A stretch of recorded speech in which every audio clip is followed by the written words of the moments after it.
Cari fratelli e sorelle, buongiorno.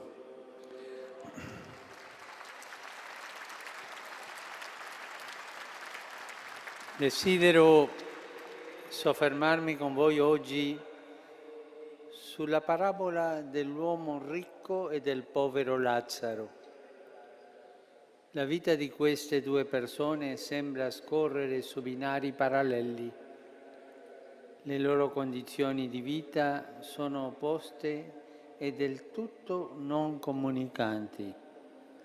Il portone di casa del ricco è sempre chiuso al povero, che giace lì fuori cercando di mangiare qualche avanzo della messa del ricco. Questi indossa vesti di lusso, mentre Lazzaro è coperto di piaghe. Il ricco ogni giorno banchetta lautamente, mentre Lazzaro muore di fame. Solo i cani si prendono cura di lui e vengono a leccare le sue piaghe. Questa scena ricorda il duro rimprovero del Figlio dell'uomo nel giudizio finale. Ho avuto fame e non mi avete dato da mangiare, ho avuto sete e non mi avete dato da bere, nudo e non mi avete vestito. Lazzaro rappresenta bene il grido silenzioso dei poveri di tutti i tempi e la contraddizione di un mondo in cui immense ricchezze e risorse sono nella mani di pochi.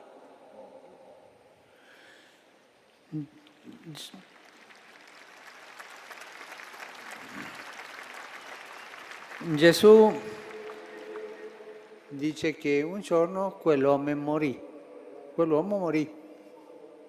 I poveri e i ricchi muoiono, hanno lo stesso destino, tutti noi. Non ci sono eccezioni a questo. E allora quell'uomo si rivolse ad Abramo supplicando con l'appellativo di padre. Rivendica perciò di essere suo figlio, appartenente al popolo di Dio. Eppure in vita non ha mostrato alcuna considerazione verso Dio, anzi ha fatto di se stesso il centro di tutto, chiuso nel suo mondo di lusso e di spreco. Escludendo Lazzaro, non ha tenuto in alcun conto né il Signore né la sua legge. Ignorare il povero è disprezzare Dio. E questo dobbiamo impararlo bene. Ignorare il povero è disprezzare Dio. C'è un particolare nella parabola che va notato. Il ricco non ha un nome, soltanto l'aggettivo, il ricco, mentre quello del povero è ripetuto 5 volte. E Lazzaro significa Dio aiuta. Lazzaro che giace davanti alla porta è un richiamo vivente al ricco per ricordarsi di Dio. Ma il ricco non accoglie tale richiamo. Sarà condannato pertanto non per le sue ricchezze, ma per essere stato incapace di sentire compassione per Lazzaro e di soccorrerlo. Nella seconda parte della parabola ritroviamo Lazzaro e il ricco dopo la loro morte. Nell'aldilà della situazione si è rovesciata. Il povero Lazzaro è portato dagli angeli in cielo presso Abramo, il ricco invece precipita tra i tormenti. Allora il ricco alzò gli occhi e vide di lontano Abramo e Lazzaro accanto a lui. Egli sembra vedere Lazzaro per la prima volta,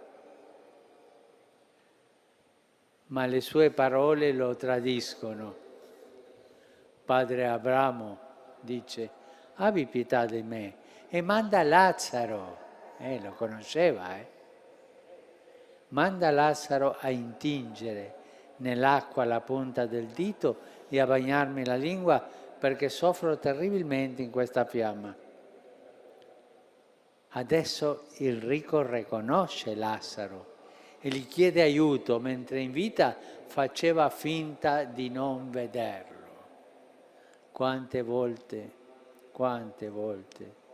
tanta gente fa finta di non vedere i poveri. Per loro i poveri non esistono. Prima gli negava pure gli avanzi della sua tavola e ora vorrebbe che li portasse da bere.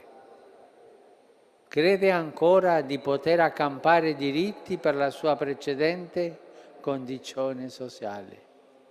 Dichiarando impossibile esaudire la sua richiesta, Abramo in persona offre la chiave di tutto il racconto e gli spiega che beni e mali sono stati distribuiti in modo da compensare l'ingiustizia terrena e la porta che separava in vita il ricco dal povero si è trasformata in un grande abisso.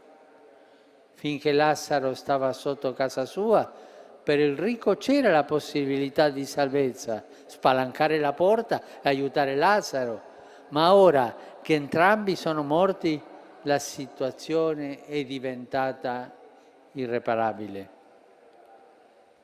Dio non è mai chiamato direttamente in causa, ma la parabola mette chiaramente in guardia. La misericordia di Dio verso di noi è legata alla nostra misericordia verso il prossimo. Quando manca questa, anche quella non trova spazio nel nostro cuore chiuso, non può entrare. Se io non spalanco la porta del mio cuore al povero, quella porta rimane chiusa, anche per Dio. E questo è terribile. A questo punto il ricco pensa ai suoi fratelli che rischiano di fare la stessa fine e chiede che Lazzaro possa tornare nel mondo ad ammonirli. Ma Abramo replica: hanno Mosè e i profeti, ascoltino loro. Per convertirci non dobbiamo aspettare eventi prodigiosi, ma aprire il cuore alla parola di Dio che ci chiama ad amare Dio e il prossimo. La parola di Dio può far revivere un cuore inaridito e guarirlo dalla sua cecità. Il ricco conosceva la parola di Dio, ma non l'ha lasciata entrare nel cuore, non l'ha ascoltata. Perciò è stato incapace di aprire gli occhi e di avere compassione del povero.